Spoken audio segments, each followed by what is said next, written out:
Well, hello again. Pastor Ray Barnett here, and I'm glad that you could be with me for this broadcast on answers for anxiety, or more properly, God's answers for anxiety and depression. I want to wish you all a good morning, a good afternoon, or a good evening, depending on what time you're watching this broadcast. Well, it's a cloudy, overcast day. It's been that way for a good part of the summer. Unlike last year, if you remember, those of you who were with me, we had a lot of sunshine, some really great weather. And frankly, the weather doesn't affect me one way or the other. I like sunshine, don't get me wrong, but God makes the weather, and I'm happy with it pretty much either way. So I want to thank you, first of all, for those of you who took the time to give me a thumbs up yesterday as I was pondering whether I should even do these broadcasts or not. And I really do appreciate your feedback. You would be surprised, and I want to zero in on preachers preaching, how little feedback pastors, preachers actually get. For instance, I've been on radio since 1988 on the Time for Truth radio broadcast. Has a very large listening audience. But rarely do I get a letter or even a comment through email. They say that for every one letter you get, it represents about 100 people. And I do get mail. Cards and other things, even donations to the ministry, which is very helpful.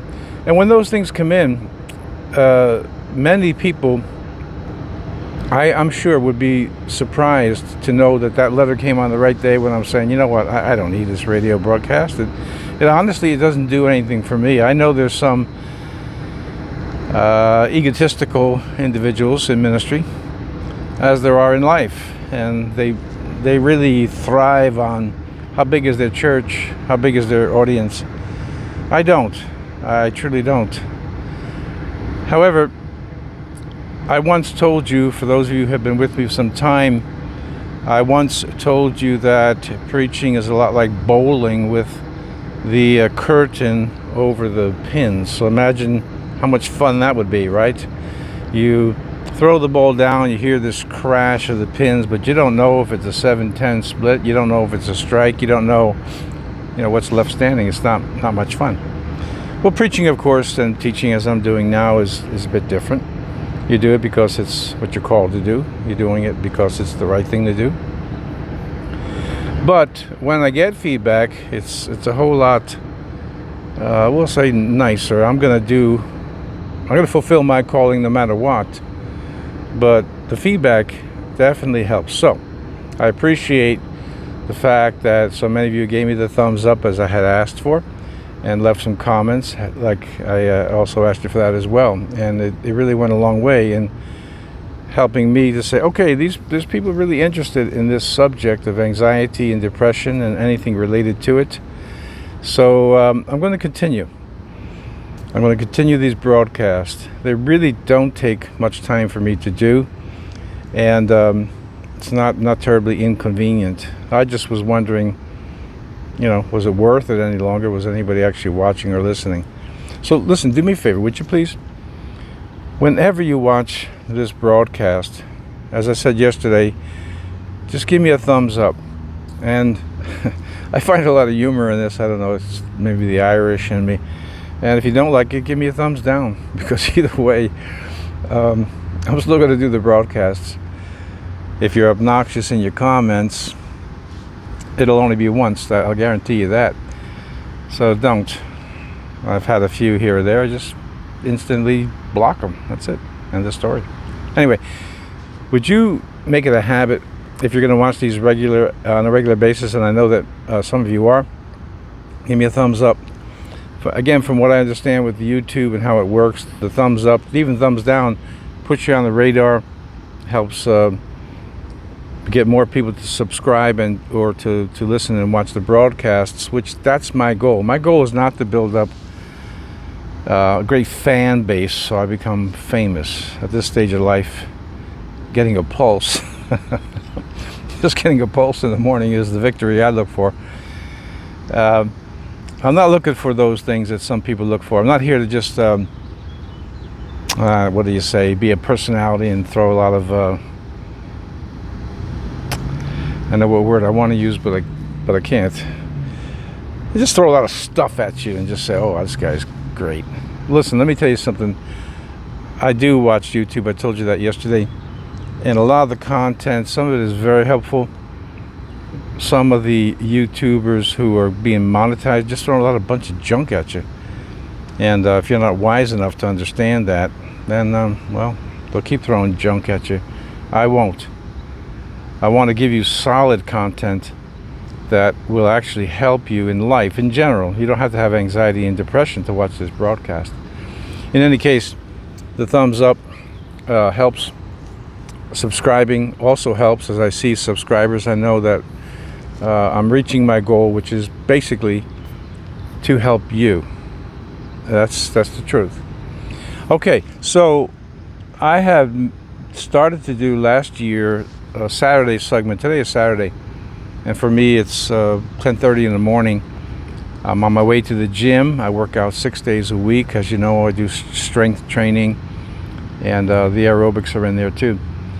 But I figured I'd get this done. They're calling for rain. I wanted to get this uploaded for you. And with that being said, I want to go back to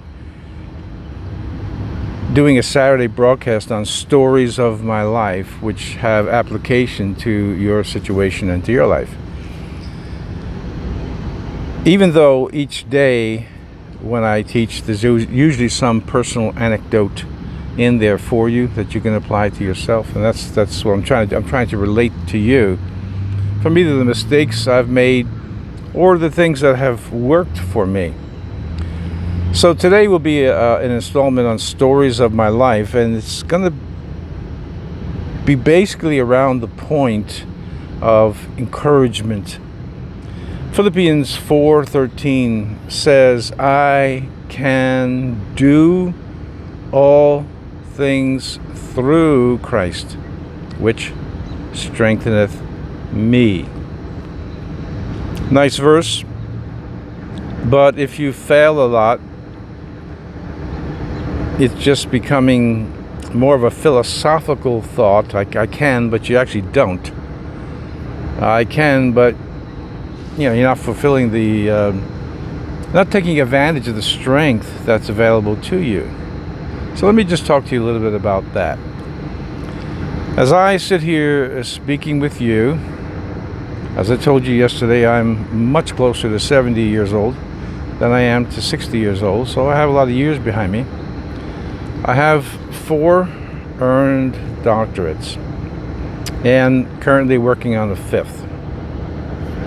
I didn't get doctorates so I could have a lot of letters behind my name and impress people. It was a personal goal. I was going to write some of the books that I've written. Anyway, I haven't published them yet, by the way. But that's coming up too in the future. I didn't get these doctorates simply to, again, be a big shot. That's just not me. That's just not what I do. I'm perfectly comfortable being myself. And even though I am a gregarious individual, it means I like people. Which I guess is a good thing if you're a pastor. You should like people. I like most people. The fact is I have 4 earned doctorates, and within a few months or so, I'll have 5. And I say to myself, big deal. The plaques that hang on or certificates that hang on my wall.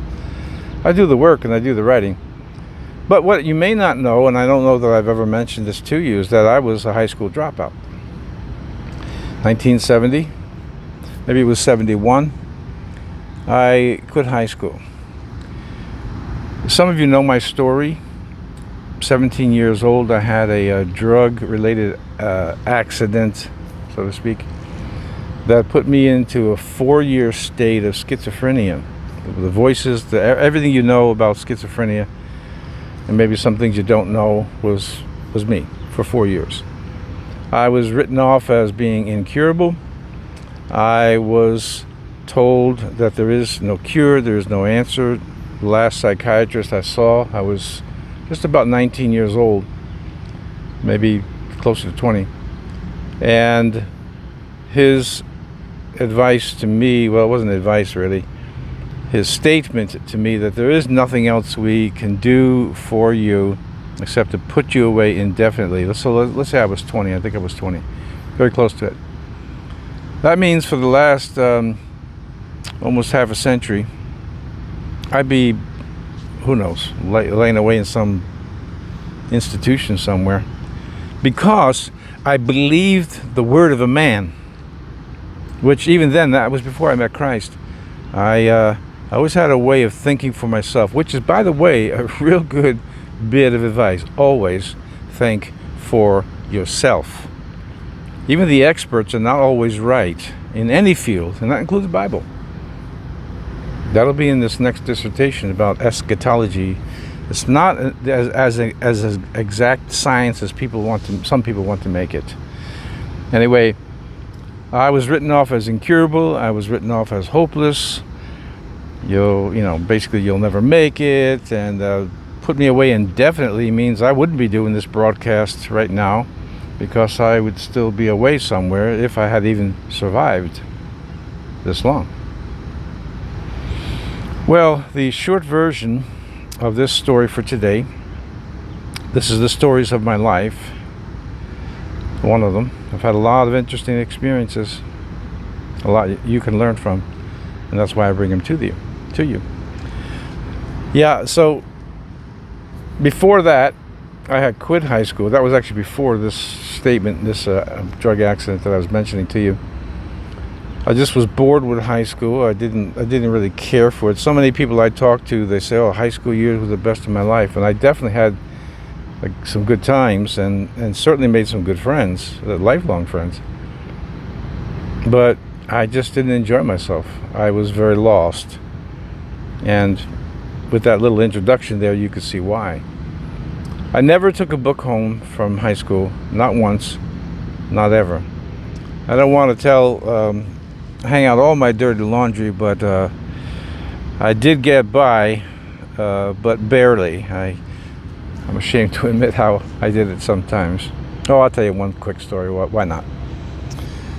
I had don't tell my mother, please, don't tell my mother.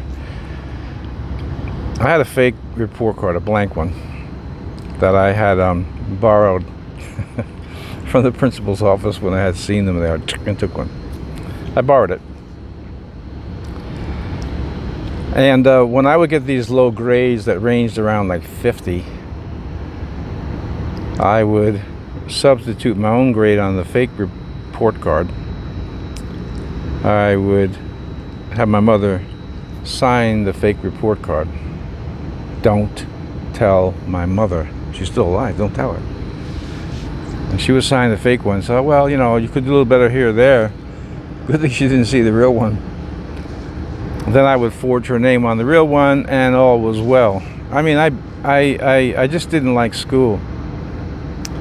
I dropped out of high school, and what really brought me to my senses the year I dropped out was the fact that I'd be going off to work in a warehouse, a local warehouse where they sold photographic paper, and all my friends would be going to school and talking, and it really got to me. And here I am, what was I, 17 years old, and going to work in a factory where there were other high school dropouts as well, and all my other friends are going to school and then coming home and so on and so forth. Now, I did go back to high school. I mean, maybe you figured that out already. What I'm trying to say is this. I was a high school dropout. I was diagnosed with schizophrenia when I was young, and just to assure you, I don't have it anymore. I haven't had it since I haven't had any episode of that in almost 50 years. A long, long time.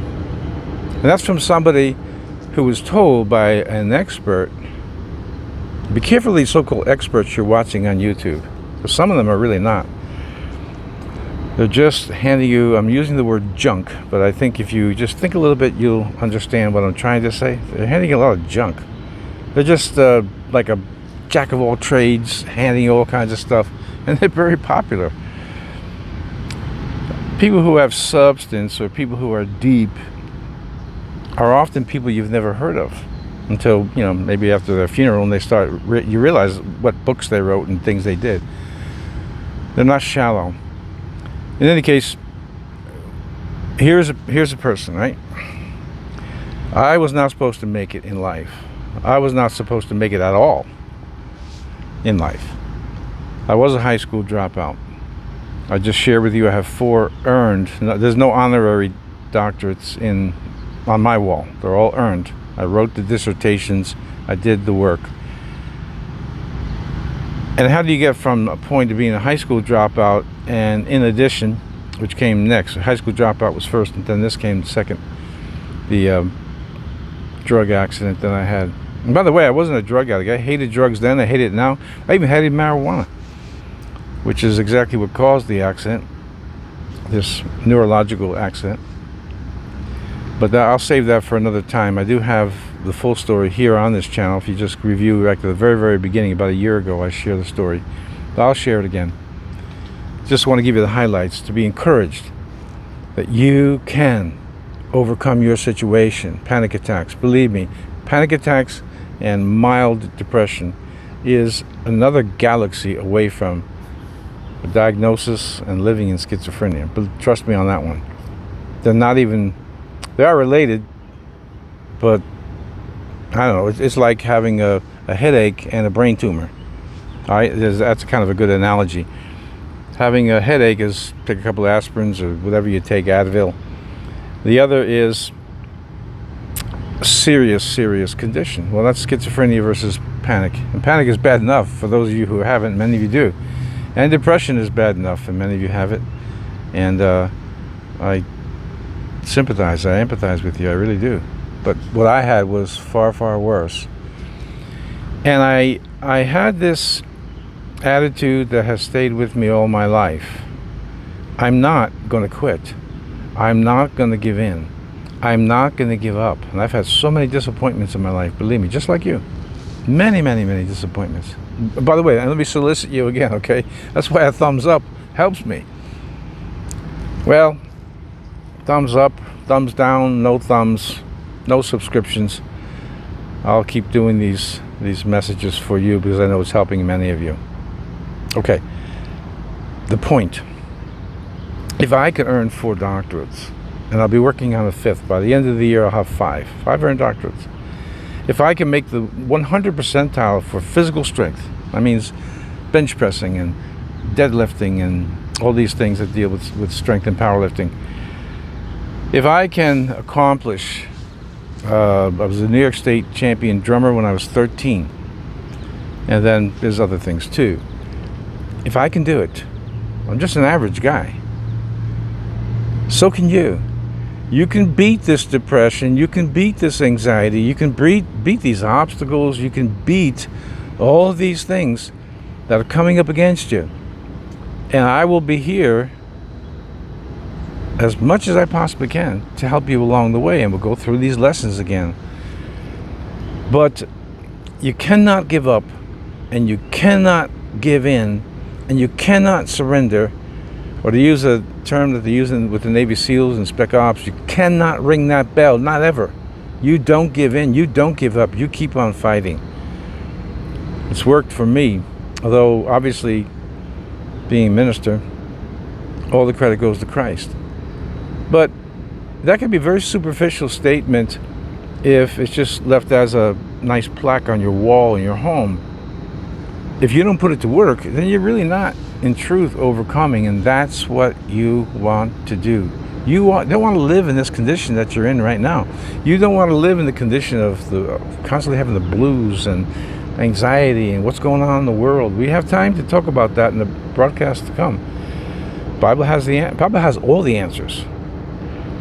But I want to encourage you. This may be an odd way of putting it across, but James Brown, for those of you who remember him or old enough to remember him, and he had one of those songs where it says, "Get up off of that couch and dance till you feel better. I'm not advocating that you go out today and dance. I'm going to exhort you to get up off of the couch today, not tomorrow. Oh, I'll do it on Sunday. No, today. Get up off of the couch, start walking, go out for a walk. If you can't get outside because you're shut in and you're fearful of the outside, you have agoraphobia, then walk around your house. Start moving, start doing something. Read up on anxiety. What is it I'm suffering from? And just get, to coin a popular term, proactive. Do something about it. I did. And I am certainly glad I did not take the word of an expert, but how should I say? I went with my intuition. I can beat this thing. And I did. And I have other goals as well that I'm going to beat. But I say that modestly and only in faith in Christ and in God. So I'm glad you could be with me here today. Take a minute to pray for you and believe that today, not tomorrow, today, as the book says, is the day of salvation, that you are going to overcome the things that have troubled you the most. Let me pray for you. So, Father God, my friends who have been with me, some who have been with me from the beginning of this broadcast, and others who are joining, and many others who are going to be joining, touch them. Let this message be real to them. They can, and in fact, they must, overcome. Go forward, being ever faithful. I pray you touch each one of them. In Jesus' mighty name. Amen. All right. At the expense of being redundant, and I know that I am, please give me a thumbs up. Give me a little break. I'm just a kid. Subscribe to the channel. This way I know, these messages are having an effect. And I'll promise you I will do my best to commit to you. Remember, in the comments, leave me a suggestion of something you'd like me to address. The physiology of anxiety, and questions like that. Actually, could be anything on the Bible, and I'll do my best to address it. All right? Thumbs up, subscribe, and I'll see you Monday. Tomorrow's Sunday. Doubt I'm going to make a video tomorrow, but hey, you never know. All right? God bless. Thanks for being with me.